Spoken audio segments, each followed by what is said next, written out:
இப்போ ஹோமியோபதியா இருக்கட்டும், சித்தாவா இருக்கட்டும், இதுக்கு வந்துட்டு என்ன சொல்றது, ஒரு எதிர்ப்பு தெரிவிச்சுக்கிட்டே தான் இருக்காங்க. பட் இது மன ரீதியா எங்கேயாவது ஒரு ஓரத்துல உங்களை என்னைக்காவது டிஸ்டர்ப் பண்ணிருக்கா? இவ்வளவு புத்திசாலியா இருந்தும் நம்மளுக்கு அங்கீகாரம் கிடைக்கல அப்படின்றதுனாலம்மா எனக்குன்னு இல்லம்மா, எல்லா ஆயுஷ் சிஸ்டம் டாக்டரும் அவங்களோட ஆஃப் ஸ்பிரிங்க அவங்களோட குவாலிஃபிகேஷன் படிக்க வைக்கணும் அப்படின்னு விருப்பப்படுறது இல்லம்மா. இவ்வளோ பெனிஃபிட்ஸ், இவ்வளோ ஸ்பெஷாலிட்டி இருக்கிற ஒரு ஃபீல்டு வந்துட்டு எப்படி மத்தவங்க அது ஒன்றும் இல்லைன்னு சொல்றாங்க அப்படிங்கிற இருக்குமா? ஆமா, கன்ஃபியூஷன் வருது இல்லையா? அது காரணம் என்ன அப்படின்னா, எங்களுக்கு பெருசா வேலை செய்யுதுன்னு சயின்டிபிக் ப்ரூஃப் கிடையாது. எங்க சயின்ஸ் லேக் ஆகுதோ, சயின்டிபிக் ப்ரூஃப் எங்களால கொடுக்க முடியலையோ, சயின்டிபிக் எக்ஸ்பிளேஷன் கொடுக்க முடியல, அந்த சிஸ்டம் தோத்து போகும். கவர்மெண்டே பாத்தீங்கன்னா பெரிய லெவல்ல இந்த மாதிரி சிஸ்டம்ல சயின்ஸ் இது பண்ணணும், சயின்டிபிக் பேஸ்ல ரிசர்ச் கண்டக்ட் பண்ணி எவிடன்ஸ் ப்ரூஃப் ரிசல்ட் கொடுக்கணும் அப்படின்றது கொடுக்க மாட்டேங்கிறாங்க இல்லம்மா. Hi ma'am. ஹாய்மா மேம், எப்படி இருக்கீங்க மேம்? நல்லா இருக்கேம்மா, நீங்க எப்படி இருக்கீங்க? நல்லா இருக்கும் மேம். ஓகே மேம், இவ்வளோ பெனிஃபிட்ஸ் நீங்க சொன்னீங்க ஹோமியோபதியில இருக்குன்னு. நீங்க சொன்ன மாதிரியே இப்போ ஹோமியோபதியா இருக்கட்டும், சித்தாவா இருக்கட்டும், இதுக்கு என்ன சொல்றது, ஒரு எதிர்ப்பு தெரிவிச்சுக்கிட்டே தான் இருக்காங்க. இந்த மாதிரியான விஷயங்களை ஆஸ் அ டாக்டரா இப்போ நீங்க ஒரு விஷயத்தை எப்படி ஹேண்டில் பண்ணணும் அப்படிங்கிறது தெரியும் கண்டிப்பா. பட் இது மன ரீதியா எங்கேயாவது ஒரு ஓரத்துல உங்களை என்னைக்காவது டிஸ்டர்ப் பண்ணிருக்கா? நிறையம்மா, நிறைய. அதாவது இப்ப எங்க ஃபேமிலியில இப்ப நான் ஹோமியோ டாக்டர்மா. இப்ப என் சிஸ்டர்ஸ், என் பெரிய அக்கா அனஸ்தீஷியன். அவ விருப்பப்பட்டு படிச்சா. எனக்கு நான் விருப்பப்பட்டு ஹோமியோபதி படிக்கலாமா, எனக்கு எம்பிபிஎஸ் சீட் கிடைக்கல. சோ நான் ஹோமியோ எடுத்தேன். அப்ப எனக்கு ஒரு கார்டியாக் சர்ஜனா வரணும் அப்படின்னு பெரிய ஆசை. அது நிறைவேறல. எல்லாருக்கும் அது ஆசை எல்லாம் நிறைவேறது அப்படின்றது கஷ்டம் தானம்மா. அப்ப எங்க அப்பா அம்மா எங்க வீட்டுல 5 பசங்க, காசு கொடுத்து படிக்க வைக்கிற அளவுக்கு இல்ல. ஆனா எல்லாருமே ஹைலி குவாலிஃபைடு. ஒரு அக்கா டாக்டர், ஒரு அக்கா பாத்தீங்கன்னா அட்வொகேட், இன்னொருத்தி எம்எஸ், நான் பிஹெச்எம்எஸ், எம்எஸ்சி சைக்காலஜி, இப்படி எல்லாமே. தம்பி சாஃப்ட்வேர் இன்ஜினியர். இப்படி எல்லாருமே அவங்கவுங்க பார்ட்னர் சேம் குவாலிஃபிகேஷன். எங்க ஃபேமிலில எல்லா பிள்ளைங்களும் எம்பிபிஎஸ் தான். ஓகே. ஏன்னாமா நான் நிறைய இடத்துல அந்த அசிங்கம், அவமானம் என்ன நினைக்கிறாங்க அப்படின்னா, இவங்களுக்கு ஒரு கெப்பாபிலிட்டியே இல்ல, எலிஜிபிலிட்டியே இல்ல அப்படின்ற மாதிரி சொல்றதுக்கு அந்த இதுவே இல்ல. ஆமா, அப்படின்ற மாதிரி நினைக்கிறாங்க. அந்த ஒரு கஷ்டம், அந்த ஒரு ஏக்கம், எவ்வளவு புத்திசாலியா இருந்தும் நம்மளுக்கு அங்கீகாரம் கிடைக்கல அப்படின்றதுனாலம்மா எனக்குன்னு இல்லம்மா, எல்லா ஆயுஷ் சிஸ்டம் டாக்டரும் அவங்களோட ஆஃப் ஸ்பிரிங்க அவங்களோட குவாலிஃபிகேஷன் படிக்க வைக்கணும் அப்படின்னு விருப்பப்படுறது இல்லம்மா. காரணம் என்ன அப்படின்னா, அதை நான் தான் சொன்னேன்மா, ஒரு பேண்டமிக், ஒரு எபிடமிக் எல்லாம் வரும்போது எங்களை கூப்பிட்டுக்கிறாங்க, அதுக்கப்புறம் நெக்லெக்ட் பண்றாங்க.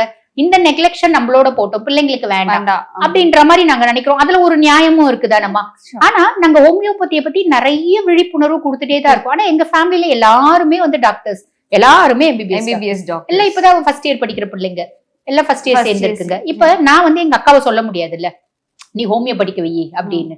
இப்ப என் குழந்தையே கூட நான் நீ ஹோமியோபதின்னு சொல்ல முடியாது. குழந்தைங்களுக்குன்னு ஒரு விருப்பம் இருக்கு இல்லையா? அப்ப நாங்க இப்ப என்னையே பாத்தியா, நம்ம எங்க ஃபேமிலியில நான் மட்டும் தான் ஹோமியோ டாக்டர், ஆயுஷ் டாக்டர். இது எல்லாம் வேற, அத பெரிய அக்கா மாடர்ன் சிஸ்டம் டாக்டர் தான். அப்ப நான் நெக்லெக்ட் ஆவறத பார்த்து இப்ப எங்க அக்கா பசங்கள, இல்ல சித்தி, இப்ப நீங்க பாருங்க, எவ்வளவு திறமை இருந்தாலும் ஒரு நெக்லெக்ஷன் அப்படின்றது இருக்கதானே செய்யுது. சொசைட்டில பெரிய அங்கீகாரம் அப்படின்றது இல்ல. டாக்டர் என்ன டாக்டர், இந்த சித்தா ஆயுர்வேதா அந்த கேட்கும் போதேமா ஒரு சித்தா ஆயுர்வேதா இந்த மாதிரி டாக்டர் அப்படிம்பாங்க. என்னம்மா சித்தா ஆயுர்வேதா எல்லாம் ஒரு வைத்தியமே இல்லையா?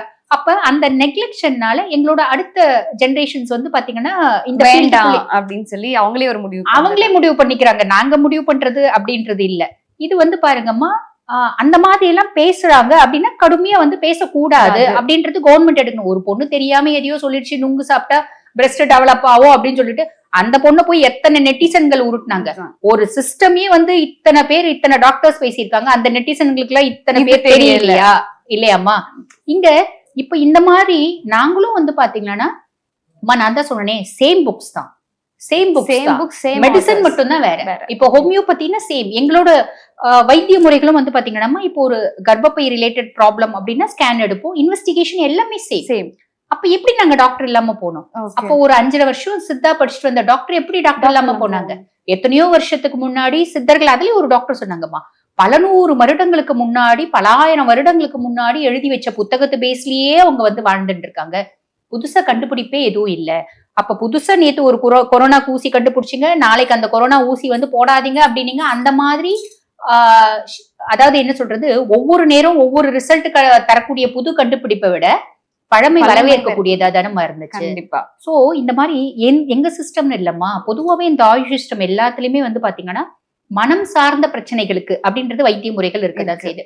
இப்ப ஆயுர்வேதா நீங்க பாத்தீங்கன்னா கண்ணுக்கு மட்டும் கிளினிக் வச்சிருப்பாங்க, பல் சம்பந்தப்பட்டது மட்டும் கிளினிக் வச்சிருப்பாங்க. இந்த மாதிரி இருக்கதான் செய்யுது. எனக்கு பெருசா ஆயுர்வேதா பத்தி தெரியல, அப்ப கமெண்ட் சொல்ல தெரியல. இந்த கேள்விக்குலாம் அந்த டாக்டர்ஸ் தான் பதில் சொல்லணும். கண்டிப்பா. ஹோமியோபதி, நான் ஹோமியோ டாக்டர் அப்படின்றதுனால ஹோமியோபதியை பொறுத்த வரைக்கும் மனம் சார்ந்த பிரச்சனைகளுக்கு அப்படின்றது சூப்பரான தீர்வு அப்படின்றது சாலிடா இருக்கும். அது எந்த பிரச்சனையா இருந்தாலும் சரி. இப்ப ஒண்ணும் இல்லம்மா, இப்ப நம்ம இருக்கோம், இப்ப நான் கொஞ்சம் கன்ஃபியூஸ்டு ஸ்டேட்ல இருக்கேன், நான் வீடு கதவு பூட்டிட்டு வரேன், நான் போய் ஒரு முறை திறந்து பாக்குறேன், ஒரு முறை பூட்டை இழுத்து பாக்குறேன், எனக்கு இன்னும் கொஞ்சம் கன்ஃபியூஸ் ஸ்டேட் இருக்கு, ரெண்டு முறை போடுறேன், 3 முறை இழுத்து பாக்குறேன். இதே வந்து பாருங்க, ஒருத்தவங்க 8 முறை இழுத்து பாக்குறாங்க அப்படின்னா அவங்கள அப்சசிவ் கம்பல்சிவ் டிசார்டர் OCD கேட்டகரியில போட்டுருவாங்க. நம்மளும் வந்து பாத்தீங்கன்னா ஒரு நேரம் மனநோயாளிகளா தான் பிஹேவ் பண்றோம். அவங்களுக்கு கொஞ்சம் இன்டென்சிபிகேஷன் ஜாஸ்தி இருக்கு, நம்மளுக்கு கொஞ்சம் இன்டென்சிபிகேஷன் கம்மியா இருக்கு. சோ எது ஒண்ணு ஆரம்ப காலகட்டத்திலேயே அதுக்கான வைத்திய முறைகள் அப்படின்னு எடுக்கும்போது ரொம்ப வந்து ஈஸியா கொண்டு வந்துடலாமா. ஹோமியோபதியில அந்த மாதிரி எத்தனையோ மெடிசன்ஸ் இருக்குதாமா செய்து. இது வந்து பாருங்க, பாத்துட்டு இருக்க மக்கள் இந்த மாதிரி சிஸ்டம்ல மனம் ரீதியான பிரச்சனைகளுக்கு தீர்வு அப்படின்றது இருக்கு, கவுன்சிலிங் அப்படின்றது இருக்கு அப்படின்றத தெரிஞ்சுக்கணும். தெரிஞ்சுட்டு இந்த மாதிரி டாக்டர்ஸையும் போய் பார்க்கணும். மக்களுக்கு பெருசா விழிப்புணர்வு இல்லம்மா, அவ்வளவுதான் நம்ம சொல்ல முடியும் இல்லைங்களா? இப்ப நீங்க சொன்னது வச்சதுல இருந்தே எனக்கு ஒண்ணு கேட்கணும் அப்படின்னு சொல்லி தோணுச்சு. ஏன்னா இப்போ நீங்க கொடுக்குற மெடிசின்ஸே வந்துட்டு தண்ணின்னு சொல்றாங்க. இப்ப நீங்க மேக்ஸிமம் வந்துட்டு ஃபிளவர் ரெமடிஸ் வந்துட்டு மெடிசின்ஸா வந்துட்டு கொடுப்பீங்க. சோ அத வந்துட்டு எப்படி நீங்க இப்போ நீங்க சொன்ன மாதிரி 6000க்கும் மேல மெடிசின்ஸ் வந்துட்டு நீங்க வச்சிருக்கீங்க அப்படிங்கும் போது, இப்போ ஒருத்தவங்க உங்ககிட்ட ஒரு பிரச்சனை அப்படின்னு சொல்லி வராங்க அப்படின்னா அவங்களுக்கு நீங்க மெடிசின் பிரிஸ்கிரைப் பண்ற மெத்தட்ஸ் எப்படி மேம் இருக்கும்? எப்படி இப்போ எனக்கு ஒரு தலைவலின்னு ஒரு மாடர்ன் டாக்டர்கிட்ட போறேன் அப்படின்னா எனக்கு என்ன எழுதி கொடுக்குறாங்களோ அதே தான் இன்னொருத்தவங்க தலைவலினாலும் எழுதி கொடுப்பாங்க. பட் நீங்க அந்த மாதிரி வந்துட்டு தரது கிடையாது. அதை எப்படி நீங்க வந்து அந்த கேஸ் டேக்கிங் அப்படின்ற ஒரு ஃபைன் மெத்தட் இருக்குமா? இப்ப நீங்க எங்க கூட பேசும்போது இப்ப புதுசா படிச்சு முடிச்சுட்டு வந்த பசங்க ஒரு வருஷம் 2 வருஷம் அந்த கேஸ் டேக்கிங் மெத்தடையே பார்த்து வந்து அவங்க வந்து நீங்க யாரு, உங்க பேர் என்ன, நீங்க எப்படி தூங்குவீங்க, ஏசி போட்டு தூங்குவீங்களா, ஏசி இல்லாத தூங்குவீங்களா, உங்களுக்கு கோவம் எப்படி வரும், இந்த மாதிரி பல கேள்விகள் கேட்பாங்க. ஆனா இப்ப நாங்க ஒரு 14 வருஷம் எக்ஸ்பீரியன்ஸ் இல்லையா, இப்ப உன்னை பார்த்து உங்க கூட பேசிட்டே இருக்கும் போது நீ என்ன கான்ஸ்டிடியூஷன்ல வர எனக்கு தெரிஞ்சிடும். அந்த 14 வருஷம் எக்ஸ்பீரியன்ஸ்ல எனக்கு, அதாவது ABCD ஆரம்ப காலகட்டத்துல எழுதுறது, அதுக்கப்புறம் நம்ம ஃப்ளூயண்டா இங்கிலீஷ் பேசுற அந்த கதை தான். இப்ப உன்னை பார்க்கும் போதே என்னால உன்னோட கான்ஸ்டிடியூஷனை இது பண்ணிக்க முடியும்.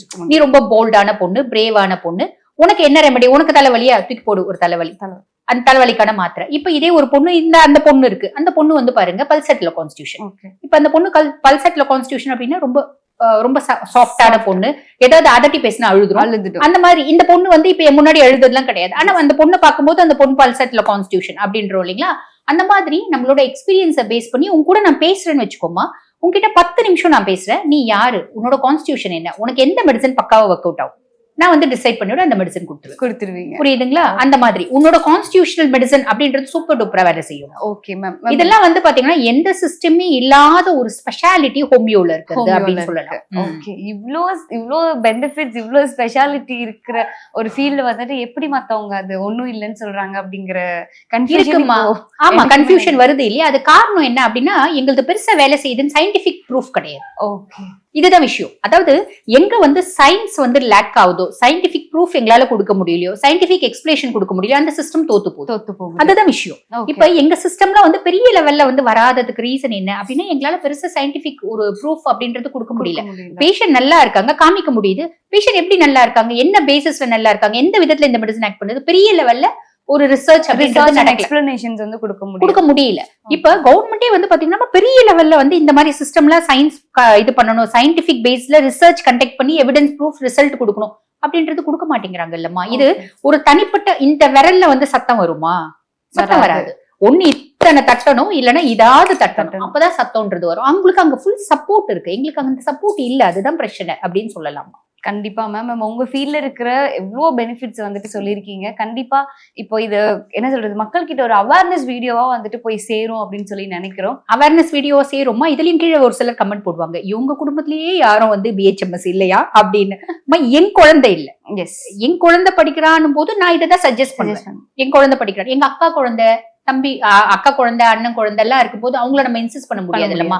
நம்ம வந்து நம்மளால இன்சிஸ்ட் பண்ண முடியாது. இப்ப என் குழந்தையே இருந்தா கூட அம்மா நான் BHMS படிக்க மாட்டேன் அப்படின்ட்டா எங்களோட நாங்க வந்து நெக்லெக்ட் ஆவறத அவங்க பாத்துட்டு இருக்காங்க. படிக்க மாட்டேன் போது இல்ல நீ படிச்சுதான் ஆகணும். இந்த காலத்துல குழந்தைங்களை கம்பல் பண்ண கூடாது, பண்ண முடியாது, பண்ணக்கூடாது. அவங்களுக்கு பிடிச்சது, நம்ம வந்து படிச்ச பேரண்ட்ஸ் அப்படின்னு போது அவங்களுக்கு பிடிச்சத அவங்க செய்யணும் அப்படின்ற மாதிரி விடலாம்.